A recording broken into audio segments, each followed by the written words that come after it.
Hello students, कैसे हैं बेटा आप सभी। तो हम अपना चैप्टर कंटिन्यू कर रहे थे ट्रायल बैलेंस, और हमने उसकी एक प्रैक्टिकल क्वेश्चन को किया था। तो आज हम दो प्रैक्टिकल क्वेश्चंस और करेंगे, ठीक है ना। बिल्कुल सेम, सब कुछ सेम है, बस हमें क्वेश्चन के अंदर कुछ नई बातें सीखनी है। तो चलिए क्वेश्चन को शुरू करते हैं, और जो कुछ नई बातें आएंगी हम उनको सीखते हैं, ठीक है ना। तो हम कर रहे हैं इलस्ट्रेशन नंबर 4, ये रहा, ठीक है ना। तो शुरू करते हैं।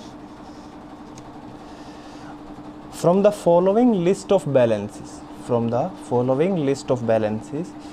Extracted from the books of R Dravid and sons prepare a trial balance. हमें ट्रायल बैलेंस प्रिपेयर करना है, ठीक है ना। कब प्रिपेयर करना है? 31 मार्च 2017। तो यहाँ पर trial balance as on March 31, 2017, ठीक है। शुरू करते हैं। सबसे पहले क्या है, और बाद में इन्होंने एक बात कही है, the amount required to balance. Balance का मतलब है कि दोनों साइड जब आप टोटल करेंगे तो इक्वल नहीं आएगी, एक साइड कम होगी दूसरी साइड ज़्यादा होगी। तो दोनों को बैलेंस मतलब बराबर करने के लिए जितनी अमाउंट की ज़रूरत पड़ेगी ना, उस अमाउंट को हम क्या मान लेंगे? कैपिटल। और कैपिटल हमारी होती है क्रेडिट साइड में, तो इसका मतलब है क्रेडिट कम आएगी, जितने रुपए से कम होगी उसे हम कैपिटल मान लेंगे। ये इन्होंने क्वेश्चन में कहा है, ठीक है ना। तो सबसे पहले ये हमें बताते हैं अबाउट द परचेजेस। तो लिखते हैं परचेज हमेशा किस साइड होती है? परचेज होती है डेबिट साइड। परचेजेस 18,20,000। परचेज के बाद है stock, opening stock. Opening stock हम रिकॉर्ड करते हैं। ओपनिंग स्टॉक हमारी एसेट्स होती है, और एसेट्स को डेबिट करते हैं। उसके बाद है sales. Sales credit 40 lakh. Sales के बाद है सन्ड्री एक्सपेंस।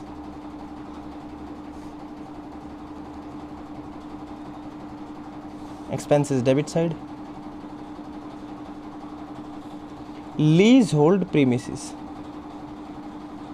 प्रीमिसेस का मतलब है बिल्डिंग, लीज का मतलब है जो हमने किराए पर ले रखी है, ऐसी बिल्डिंग जो हमने किराए पर। प्रीमिसेस का मतलब बिल्डिंग, लीज का मतलब ऐसी बिल्डिंग जो हमने किराए पर ले रखी है, 5 लाख रुपीज़। उसके बाद है free hold premises. Again premises है बिल्डिंग एसेट्स, बिल्डिंग हमारी एसेट्स होती है डेबिट साइड।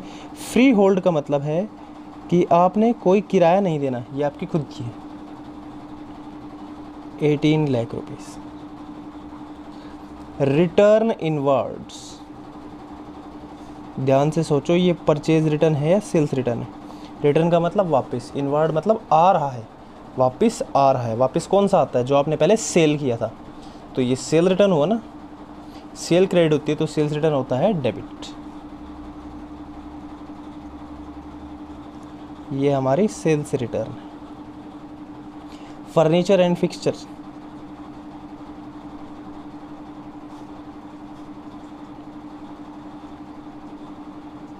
फर्नीचर हमारी एसेट्स होती है डेबिट साइड। इक्विपमेंट, इक्विपमेंट भी हमारे एसेट्स होती है, 8 lakh rupees debit side. Repairs to equipment, equipment को हम रिपेयर करवा रहे हैं, रिपेयर करवाते हैं, तो रिपेयर जो हुई है वो हमारा एक्सपेंस है। रिपेयर करवाना हमारा खर्चा होता है, एक्सपेंस, और एक्सपेंस को हम करते हैं debit. Depreciation,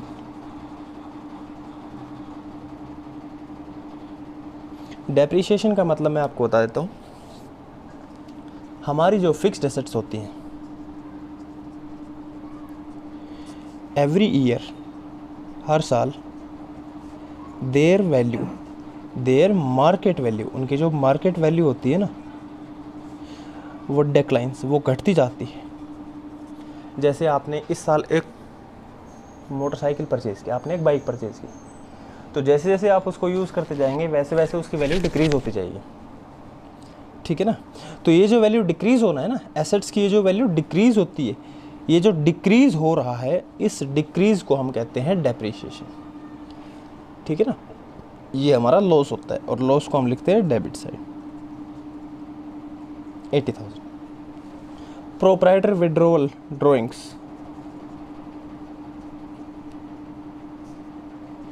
drawings debit 60। Sundry debtors, debtors debit होते हैं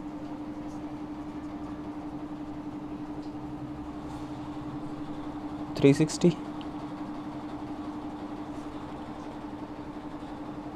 sundry creditors, creditors credit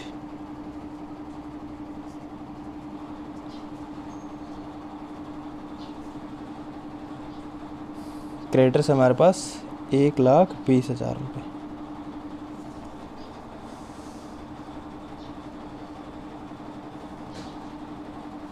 creditors के बाद बेड डेब्ट्स,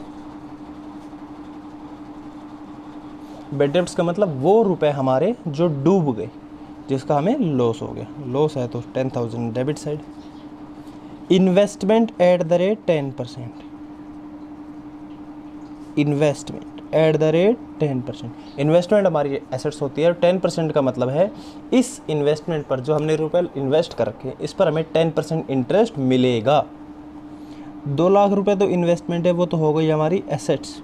नेक्स्ट देखो इंटरेस्ट ऑन इन्वेस्टमेंट, जो हमने रुपए इन्वेस्ट कर रखे थे उस पर हमें इंटरेस्ट मिल रहा है, तो ये हो गई हमारी income, credit side.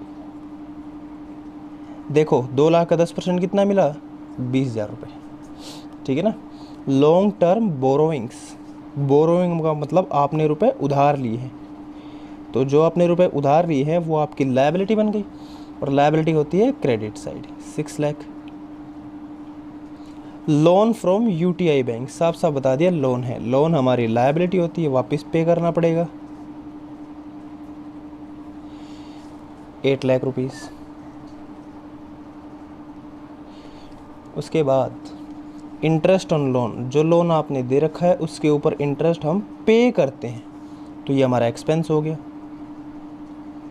Debit side.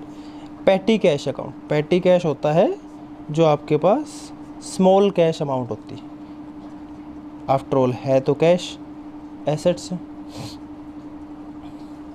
Balance at bank, bank में जो है आपका बैलेंस है, बैलेंस है पॉजिटिव बैलेंस है डेबिट साइड। ओवरड्राफ्ट होता है नेगेटिव साइड लाइट।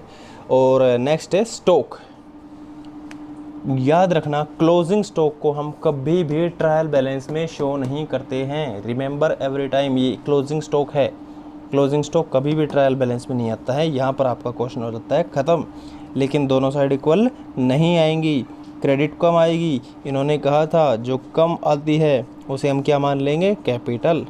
बैलेंसिंग जब हम इसका टोटल करेंगे तो हमारी डेबिट साइड का टोटल आएगा ज़्यादा और क्रेडिट का आएगा कम, तो जितना कम होगा वो अमाउंट को हम क्या मान लेंगे, कैपिटल, ठीक है।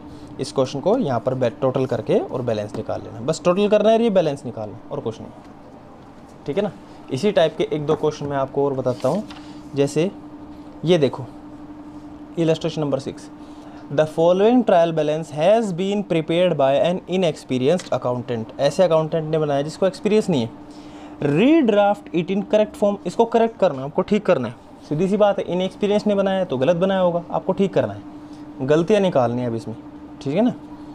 Cash assets debit, machinery assets होती है डेबिट, परचेजेज हमेशा डेबिट, सन्ड्री डेटर्स डेबिट ही होते हैं। कैरेज इनवर्ड, कैरेज हमारा होता है एक्सपेंस, डेबिट, ठीक है। कैरेज आउटवर्ड, कैरेज है एक्सपेंस, डेबिट, ये पहली गलती, ठीक है ना, ये कैरेज एक्सपेंस है, ये डेबिट में आएगा।